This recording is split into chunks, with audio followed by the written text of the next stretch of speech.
What engagement she has planned for the rest of the day? First Minister. Engagement is to take forward the Government's programme for Scotland. Ruth Davidson.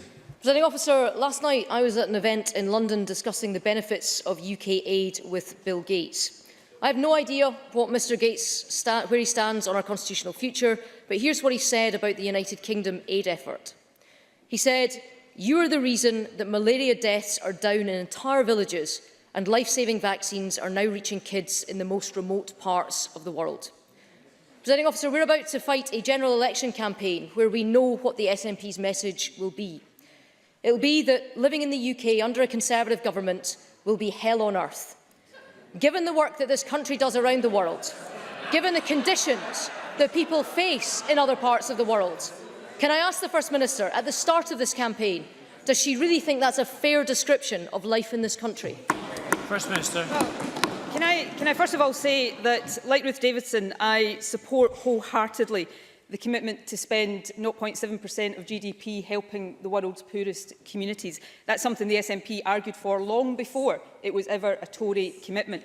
I did hear Bill Gates' comment last night. I heard him in a number of interviews, and I also heard him express concern, as others have expressed, that the Tory manifesto at the forthcoming election will drop the commitment to 0.7%. So I welcome Ruth Davidson's commitment, but will she assure the Chamber today that it will be in the Tory manifesto, the UK Tory manifesto for the next election, because no Tory UK minister has yet been willing to give that commitment.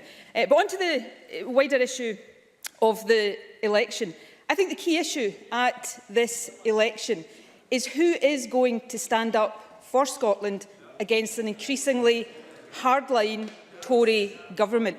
The Prime Minister herself has made it very clear that in this election her objective is to crush dissent so that she can do whatever she wants.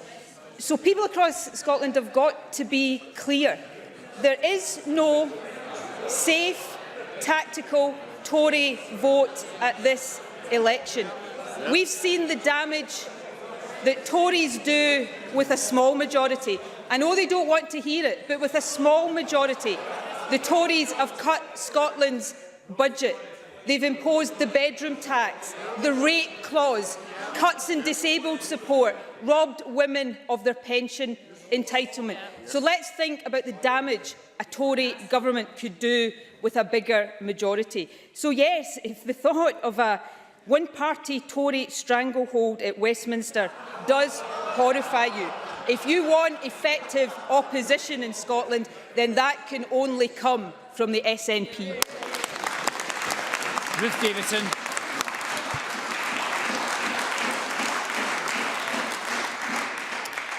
Presiding Officer, Theresa May herself gave the commitment to the aid budget when she was in East Kilbride at DFID's headquarters, where the aid is administered all around the world.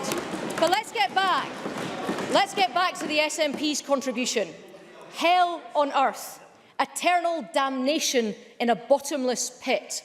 Direct quotes from her backbencher Joan McAlpine writing about life in the UK in a national newspaper this week. So on the one hand, we've got people like Bill Gates who are talking about the brilliant work that his foundation is doing alongside British aid workers, about the summit his wife is hosting this summer with the UK government in support of millions more women and girls to get them access to contraception. And on the other, we have Nicola Sturgeon's colleagues writing offensive and negative trash about our country. So who does the First Minister stand with? Is it Bill Gates or is it Joan McAlpine? First Minister. I have to say a number of things to that. Firstly, Ruth Davidson says Theresa May has given the commitment. Well, Theresa May was on radio the morning after she called the general election, and she was challenged to commit to the 0.7% commitment being in the manifesto, and she wouldn't do it. She was challenged to do something else as well. She was challenged to say that the Tories would have a commitment to the triple lock on pensions in the manifesto, and she wouldn't do that either. So I think we should look very closely at the commitments the Tories make and also at the commitments the Tories do not make at this election. But let me say this secondly. I support the work that DFID does around the world. I'm proud of the work this government does in Malawi and other countries around the world as well, helping women to get contraception as well as many other things. But do you know what I find utterly abhorrent?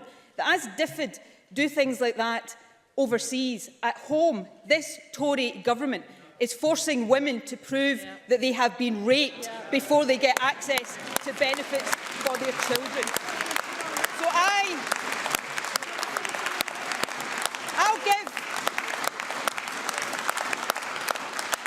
I'll give Ruth Davidson a chance to do today what she has shamefully so far refused today. Do not pass the buck. Stand up here today and tell this chamber, tell Scotland straight. Do you support the rape clause in principle, or do you, like me, think it is utterly abhorrent? Answer the question.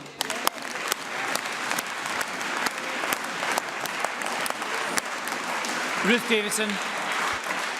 I'll answer the question in the same way I answered it in the press this morning. If the First Minister doesn't like the two-child tax policy, she can change it. But the truth is, this First Minister is always happier complaining about the UK government than she is about doing anything herself. And the fact is, Presiding Officer, that the way the SNP is readying itself to pour negativity on this country at this election is shameful. And she might not like it. She might not like it, but Scotland is part of this United Kingdom. And if the First Minister really wants to set out her stall at this election, isn't a practical vision of how she's governing Scotland the very least that we should all expect? Or given the way that education and the economy are going, is she just banking on the fact that Scots just won't buy it? First Minister. Well, can I say this? Shame on Ruth Davidson. And shame on the Conservatives. We have just seen in this chamber the true colours of Ruth Davidson and the Conservatives, given the opportunity to stand up clearly and join others in this chamber and say that the rape clause, a clause that forces a woman to prove that she has been raped before claiming benefits for her children, is morally and in principle wrong. Ruth Davidson refuses to do so. That is utterly shameful. And I think it brings into sharp focus, Presiding Officer, it brings into sharp focus the key issue at the heart of this general election. And I ask people to think about this. The rape clause has been introduced by a Tory government at Westminster with a tiny majority. If that's what a Tory government can do with a tiny majority, let's just think of the damage a Tory government, an unfettered, out-of-control Tory government can do with a bigger majority. So if people in Scotland want protection against a Tory government, if people in Scotland want an effective, strong opposition to a Tory government, they won't get it from unelectable Labour, they won't get it from the Lib Dems, who still say they'd support a Tory government, they'll only get it from the SNP, and Scotland needs protection from the Tories. Ruth Davidson. Presiding Officer, in the weeks ahead, these benches will set out our vision of a United Kingdom that's a force for good in the world, and we will stand up. We will stand up for Scotland's decision to stay in the United Kingdom. And we will say no to a second referendum so that Scotland can get on with building better schools and better public services. But what about the SNP's plans? The First Minister's very first intervention in this election has been to say that she'd put Jeremy Corbyn in number 10.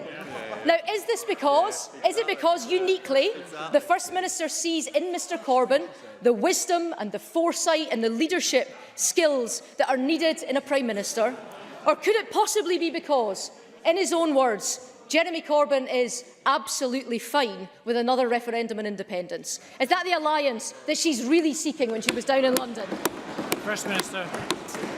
This is pretty tired stuff from the Tories. You only have to take one look at the polls to know that Jeremy Corbyn ain't going anywhere near number 10 Downing Street on his own or with the help of anybody else. And that brings us back to the core issue, Presiding Officer. Because of the unelectability of Labour, Scotland faces the prospect of an unfettered, out-of-control Tory government, and we know the damage that can do to Scotland, to our budget, to the vulnerable, to pensions, to our economy. So that's the choice for Scotland. Vote SNP to make sure that Scotland's voice is heard and that Scotland has protection against the Tories. Because the problem for Ruth Davidson, as she has so clearly set out today, Scotland knows the Tory vision for Scotland, the rape clause, penalising the vulnerable, taking motability vehicles away from disabled people. People across Scotland know the vision and the programme of the Tories, and that is why people in Scotland know that if they want protection against that Tory vision, they must vote SNP.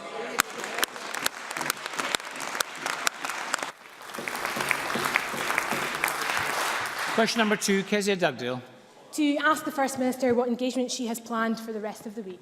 First Minister. Engagements to take forward the Government's programme for Scotland. Kezia Dugdale. In recent weeks, the First Minister has joined me in calling out the Tories on the horrific rape clause.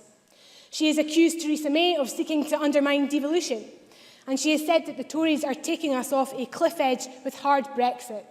And she's just told us that we've seen what the damage a Tory government can do. So why did the SNP abstain yesterday instead of voting with Labour to get rid of this Tory government? First Minister. Well, you know, I hate to be the one that has to point it out, Kezia Dugdale. It wasn't the SNP that voted with the Tories yesterday in the House of Commons. It was Labour who trooped through the lobbies with the Tories yesterday.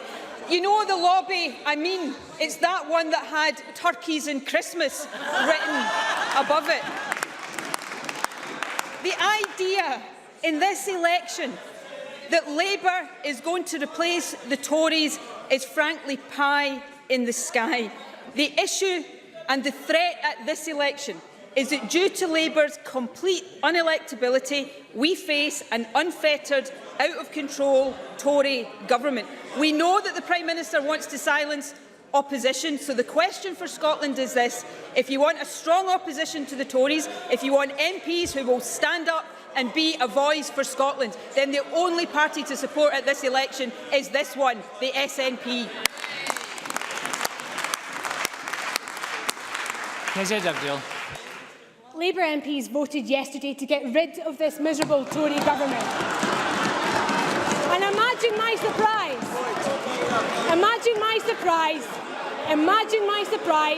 that the SNP MPs didn't do the same. The First Minister has said that she wants an honest debate. So let's have it. It suits the SNP for the Tories to stay in power. That's why they refused to vote Theresa May out of office yesterday.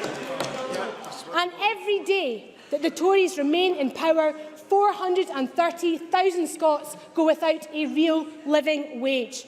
WASPy women go without the pension they have worked their whole lives for, and young people have their housing benefit stripped away from them. It suits the SNP for the Tories to stay in power, because the only thing the SNP have ever cared about is independence. So tell us, First Minister, on the 8th of June, what's more important, kicking the Tories out of office or having another divisive referendum? First Minister.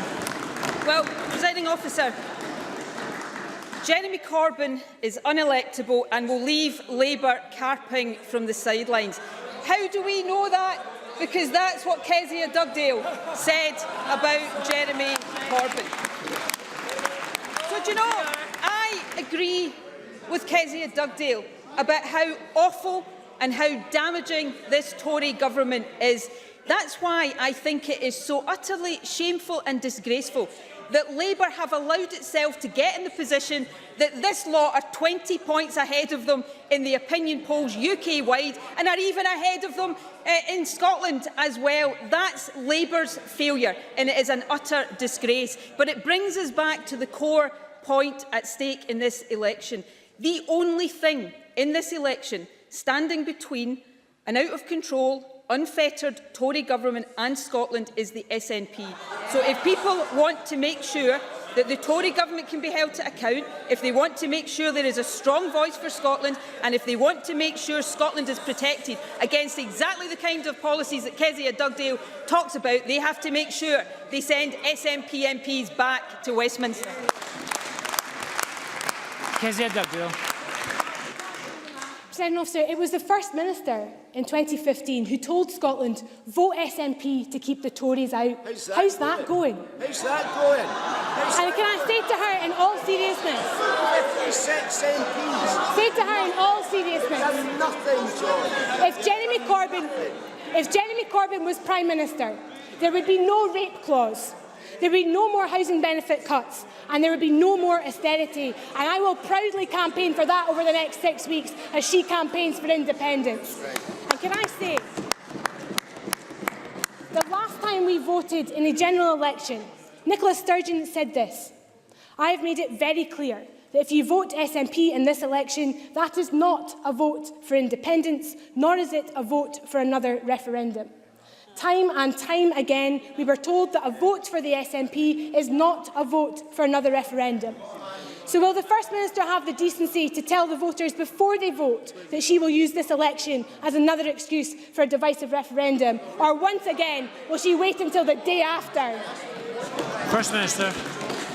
The mandate for another referendum was sought and won at the Scottish Parliament elections last year. This election is about who will stand up for Scotland against the Tories. It's about who will stop the Tories silencing and crushing the opposition. Kezia Dugdale has got the nerve to stand up and somehow blame the SNP for the fact that the Tories didn't lose the election in 20. I am almost speechless that the SNP is to blame for the fact that the Tories won the election in 2015. It was Labour's fault. If Labour had won every seat in Scotland, they would still have lost to the Tories across the UK. Labour are unelectable and utterly useless. That is the tragedy of UK politics right now. So it brings us back to the central point.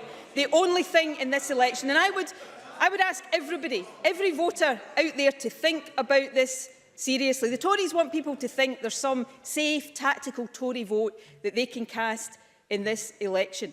But every single Tory vote cast in Scotland will help Theresa May make sure that she has the ability to do whatever she wants.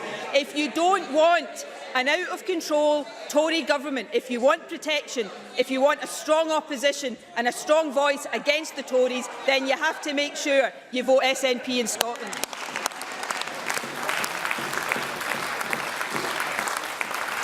Question number 3, Willie Rennie. To ask the First Minister what issues will be discussed at the next meeting of the Cabinet. First Minister. Issues of importance to the people of Scotland. Willie Rennie. The SNP's Deputy Leader Angus Robertson struggled to explain his party's Europe policy on the radio yesterday. 5 times he was asked what policy would be in the manifesto for the general election. 5 times asked, 5 times he wasn't able to answer. He became so desperate, he even asked all the listeners to write in with suggestions. It was answers on a postcard. So the First Minister has a chance to influence this. Does she want full membership of the European Union in the SNP manifesto? First Minister. The policy of the SNP on Europe is absolutely clear. We want Scotland to remain members of the European Union. I don't think there is anybody who could have missed that over the past few months. But you know, it's interesting. It's interesting, isn't it? Because Willie Rennie somehow tries to criticise me when I've said that, yes, I want Scotland and the UK to remain in the EU, but I think what's really important is that we prioritise membership of the single market. It's interesting that he criticises me for that, because it's what Tim Farron, his own leader, says. He wants the UK to stay in the European single market. The priority is staying in the single market. So there's no doubt about my policy. I want Scotland to remain in the EU. I think the doubt is what on earth the Liberal Democrat policy is on this matter or any other matter. Willie Rennie. Well, if the policy is that clear, why can't she just say it's going to be in the manifesto? That would be clear. She's dodging, just like Angus yesterday. The Liberal Democrats, in contrast, are crystal clear. We want Scotland in the heart of the United Kingdom and the United Kingdom in the heart of Europe. The general election is a chance to change the course of the whole of the United Kingdom. The more Liberal Democrat MPs elected, the greater chance we have of changing the direction of the country. But just like the moment she joined the SNP all these years ago, the First Minister has only ever cared about independence. We know what she and her government are up to. She's trying to get Brexit supporters back on side, so she is going soft on Europe. So it is fair to ask if EU membership will be in the manifesto. So what is the First Minister's answer? Is she going to tell us? First Minister. Let me try it in simpler words. I support membership of the European Union. Surely even Willie Rennie can understand that. But you know, there was another politician dodging questions yesterday, wasn't there? Because I saw Tim Farron challenged in the House of Commons by Stuart MacDonald, one of my excellent colleagues in Westminster, and Tim Farron was challenged by Stuart MacDonald to rule out supporting a Tory government, and he refused to do so. So there we have it, presiding officer. Labour is unelectable. The Liberal Democrats propped the Tories up for 5 years and won't rule out doing it again. If you want to have Scotland's voice heard against the Tories, if you want Scotland to be protected against the Tories, if you want a party that stands up against the Tories, then there is only one party that will do that, the SNP.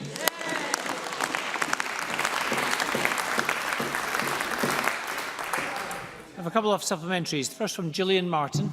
Thank you, Presiding Officer. How is the Scottish Government standing up for human rights in the face of Tory attempts to scrap the Human Rights Act?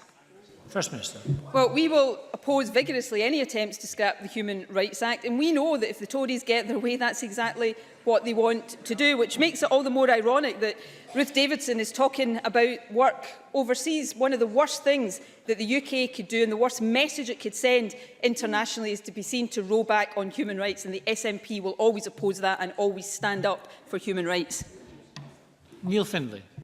Will the First Minister confirm that airport expansion, new flight routes and the scrapping of air passenger duty are all government policy? And does she agree with me that it is rank hypocrisy for MSPs, MPs and government ministers to pretend to their constituents that they oppose these policies when all the while they compliantly voted them through in Cabinet? First Minister. Well, I want Scotland to have the best possible connections with the rest of the world, because that is good not just for people in Scotland, it's also good for our businesses seeking to expand and to export more overseas. So I make no apology for wanting our aviation connections as well as our other transport connections to be as good as they possibly can be. But I am also very clear about our responsibilities to tackle climate change, and this government and indeed this Parliament should be proud for the world-leading action it is taking to tackle climate change as well. Question number 4, Marie Todd. Thank you, Presiding Officer. To ask the First Minister whether she will provide an update on her visit to the United States. First Minister. Yes, I visited the United States between the 2nd and 7th of April, attending events and meetings in California and New York. The visit focused on trade and investment, boosting tourism, sharing best practice across the public and private sector and promoting Scottish innovation, entrepreneurship and culture. The relationship between Scotland and America is an important one, with deep and long-standing ties reflected by the strong economic, cultural and personal links of our citizens. So this visit was an important opportunity to assure businesses and visitors from the US that Scotland is an outward-looking, welcoming country and remains very open for business. Marie Todd. I thank the First Minister for that answer. I was particularly pleased to see climate action was high on the agenda, with the First Minister signing a climate deal with the Governor of California. In the Highlands and Islands and throughout Scotland, renewables are transforming communities, creating employment and helping us meet our climate targets. While the Tories at Westminster trash subsidies for green energy, how can we continue to meet our global obligations to tackling climate change in partnership with allies around the world? First Minister. Well, it is important to stress that Scotland is making huge progress in delivering our climate change ambitions, but we've still got much to achieve.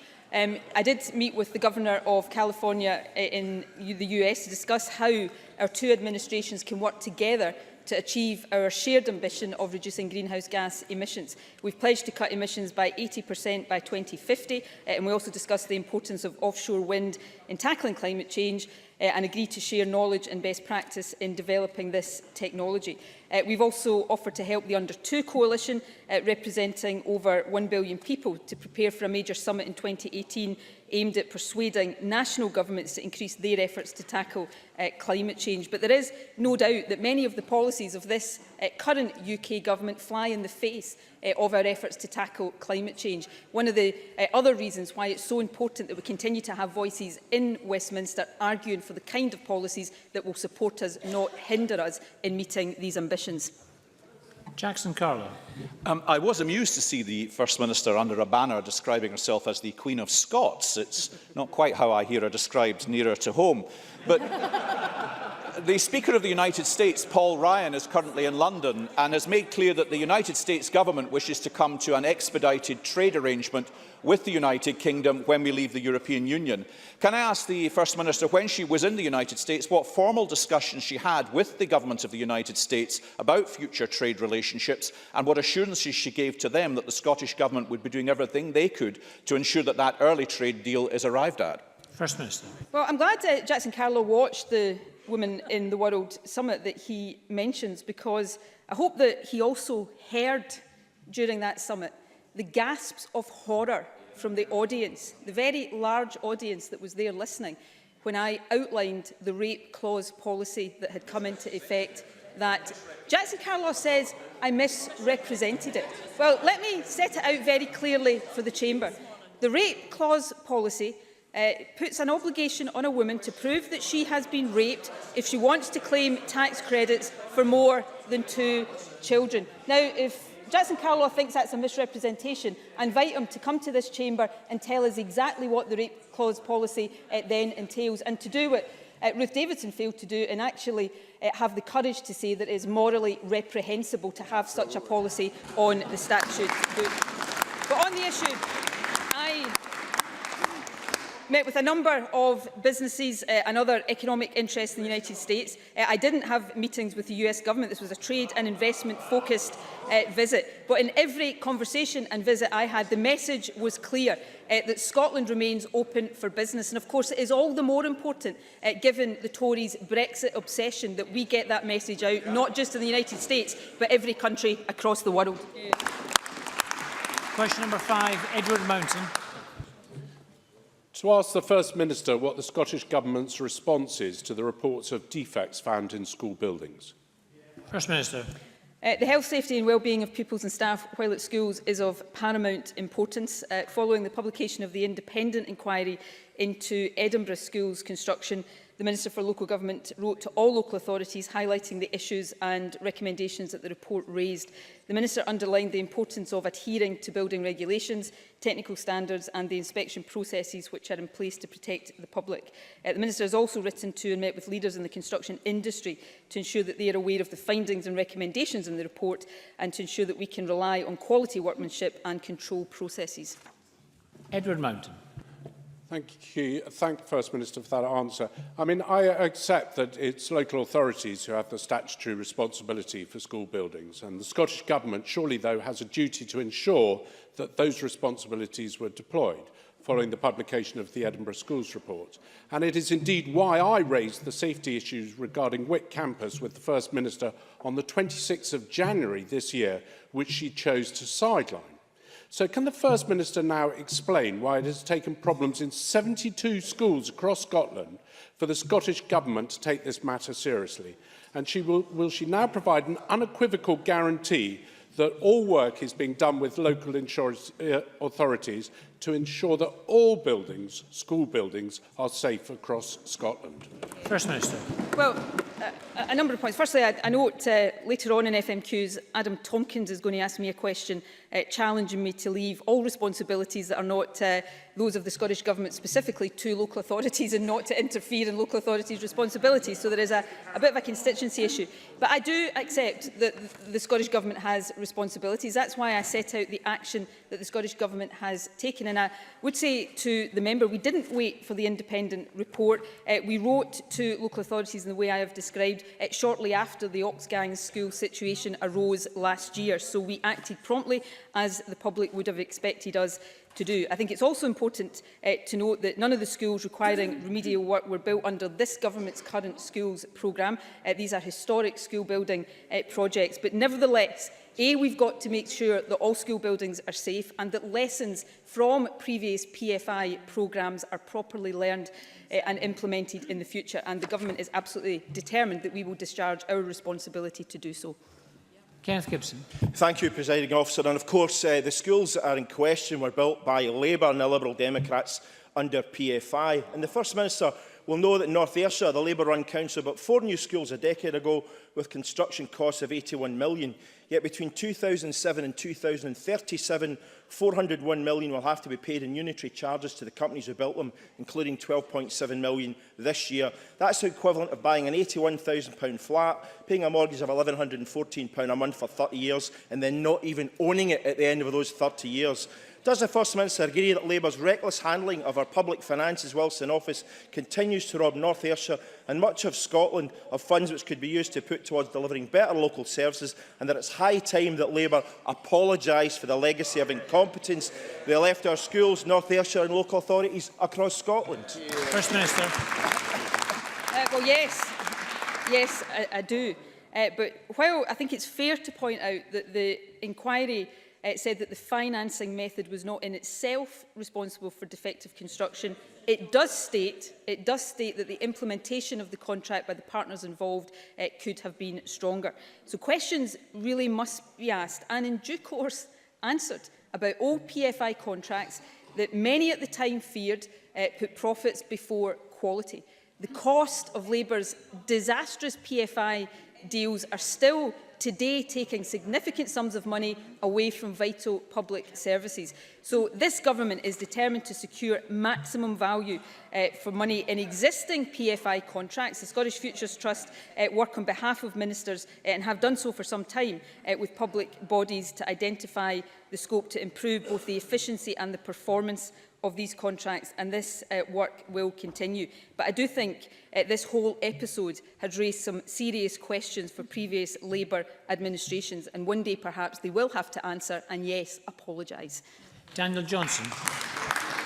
Thank you, Presiding Officer. This is an issue which has had a distinct impact on my constituency. A year ago, the pupils at St Peter's Primary School had to go elsewhere. Liberton High School had to host neighbouring Gracemont High School, and dozens of families who send their children to Oxgangs live in my constituency. The underlying issue was the failure of contractors to install tie rods in the walls of those school buildings, a failure that wasn't picked up by building control. And indeed, now we learn that there are scores of school buildings across Scotland which similarly have similar structural faults, again, which were failed to be picked up by building control. Clearly, there are issues here about the sign-off procedure, the way building control works, and fundamentally the safety checks. Can the First Minister tell Parliament what changes and reviews will be made of the building control process and regime? Well, I think that is a very fair question. I want to respond to two aspects of the member's question. Firstly, to recognise the disruption this caused for pupils across Edinburgh last year. The independent report, does say that the negative educational impact on children is likely to have been relatively limited, but I don't think that takes away from the disruption and the concern that pupils and parents had last year, particularly for older pupils that would have been needing exams, and I think everybody deeply regrets that. Secondly, the issue about scrutiny of work and building control processes, I also think is one that we have to reflect very carefully on. We've got to make sure that there is an appropriate level of independent scrutiny of building work. The Government is reviewing all existing guidance on appropriate supervision and contract management so that we can be assured that best practice is available as a matter of course in all construction projects. So these are schools that were not built in the main under this government, but that does not change the fact that as the incumbent government now, we have to make sure that the right lessons are learned and that those lessons are applied in future, and we are absolutely determined that we will do that. Question number 6, Claire Baker. To ask the First Minister what the Scottish Government's response is to reports of sexually exploitative behaviour in the private rented housing sector. First Minister. Well, I was extremely concerned, horrified actually, to read the reports that the member refers to, and the Minister for Housing has already written to the website concerned that hosted these adverts, asking them to take action. As a government, we are already taking action to tackle issues like this through the implementation of Equally Safe, which is our strategy to tackle any violence against women and girls. And we're also taking action, of course, to improve the availability of and access to housing for everyone, in action to tackle poverty and inequality, which can so often render people vulnerable to being exploited in this kind of way. Any person always has the right to refuse to consent to sexual activity, and forcing someone in any way to participate in sexual activity is a crime. So we continue to keep all laws under review to ensure that they are fit for purpose in tackling what I think are unacceptable behaviours. Claire Baker. I thank the First Minister for her response, and we know that these sex for rent adverts have been posted online for properties in Scotland, but we have no way of knowing how many tenants are currently in these arrangements. And as the First Minister says, the practice does open the door to vulnerable tenants who are often facing homelessness and poverty and are finding themselves in commercially exploitative arrangements. I welcome the First Minister's reports of the action that has been taken by the Housing Minister, but can I ask her what action the Government will take to ensure that any landlords who are found to be offering such arrangements are properly dealt with? More specifically, what action is being taken through the Equally Safe project, and also have they had time to have discussions with any groups who are supporting vulnerable women who are seeking accommodation to raise awareness of these exploitative practices? First Minister. Well, let me assure the member that we will look carefully at what action we can take further to what we are already doing across all of these areas. The Minister would be very happy to meet with the member to discuss this in more detail if that would be of interest to her. She raises particularly the situation of landlords, and where landlords are behaving unacceptably, then clearly there are provisions to seek to deal with that. I suspect in cases like the one she's highlighting, often the problem will be there is no formal tenancy agreement. These are informal arrangements, which doesn't make them any more acceptable, in fact, much less so. But sometimes that will be one of the challenges. These are not formal arrangements where there is a recognised or registered landlord. But nevertheless, these are serious issues. Obviously, there are wider issues involved around this kind of thing. But I will undertake to ensure that the Minister considers all of the suggestions made by the member, and the offer of a meeting stands if the member wishes to take it up. Patrick Harvey. I recognise the First Minister acknowledges that not all of these circumstances will involve a registered landlord, but in order to register, landlords have to comply with a fit and proper person test. Isn't it pretty clear that any such exploitative arrangements should lead to an automatic fail of the fit and proper person test and revocation of any existing landlord registration? First Minister. I think my simple and straightforward view or answer to that question would be yes. I struggle to see how anybody who placed an advert of this description would pass the fit and proper person test. Patrick Harvey and other members, indeed, of course, will be aware there is a proper statutory and legal process that local authorities have to go through before they can take landlord status away from somebody, and obviously I couldn't in any situation preempt that. But I think we're all agreed about the unacceptability of the examples that have been brought to the Chamber's attention. So just as I did with the previous member, I will undertake to discuss this with the relevant Minister to make sure that the Scottish Government is taking whatever appropriate action we are able to take. Question number 7, Adam Tompkins. Thank you. To ask the First Minister what the Scottish Government's position is on Reform Scotland's view that local authorities should be responsible for all matters that are not specifically reserved to the Scottish Parliament. First Minister. Well, firstly, maybe the Tories should start practising what they preach occasionally on some of these issues. But local authority responsibilities are very clearly set out, and the focus of the Scottish Government is on encouraging councils to empower communities across the country, because I think it's important that we don't just consider what power local authorities should have, but also how local authorities then transfer more of their power to local communities. That's why our Community Empowerment Act puts additional powers into the hands of communities to hold their own local authority to account. And of course, we're also discussing with COSLA how to achieve our aim of having at least 1% of council budgets decided in this way, building on the work of our £2 million Community Choices Fund. Adam Tompkins. I thank the First Minister for that answer. Yesterday we published our local government election manifesto, in which we argued that councils in Scotland should focus on growing their local economies. Cities in England are being given ample new powers to do just that, from the Northern Powerhouse to the Midlands Engine. Can the First Minister identify even a single power that she would devolve from this Parliament to our cities to enable them to do the same? First Minister. Local authorities, of course, already have a power of general competence. There is nothing standing in the way of local authorities already getting on with the job they should be doing, and many are doing well in terms of growing their local economies. As the member is aware, the Government has also promoted and delivered, sometimes in partnership with the UK Government, city deals, so that we're not only making sure there is devolved power in the hands of local authorities, but there is substantial additional investment at the disposal of local authorities to do the things that will support economic growth. So we will continue to do that. I look forward to seeing many more city deals in the years ahead, not least in this city of Edinburgh and its surrounding areas. So I am a great believer in giving local authorities the powers and the resources they need to do the job in local communities. But I don't want to see powers stop at local authorities. Real community empowerment is important too, and that's why the Community Empowerment Act is so important. Andy Whiteman. Thank you, Presiding Officer. I welcome the Reform Scotland paper. It contains a lot with which Greens agree. We believe that local government should have far greater fiscal autonomy than it does do. And some weeks ago, we published proposals for a fiscal framework between Scottish Government and local government. Does the First Minister agree that just as the Scottish Parliament is getting more fiscal autonomy, and just as the Scottish Government has entered a fiscal framework with the UK Government, so too should those relationships be mirrored with local government? First Minister.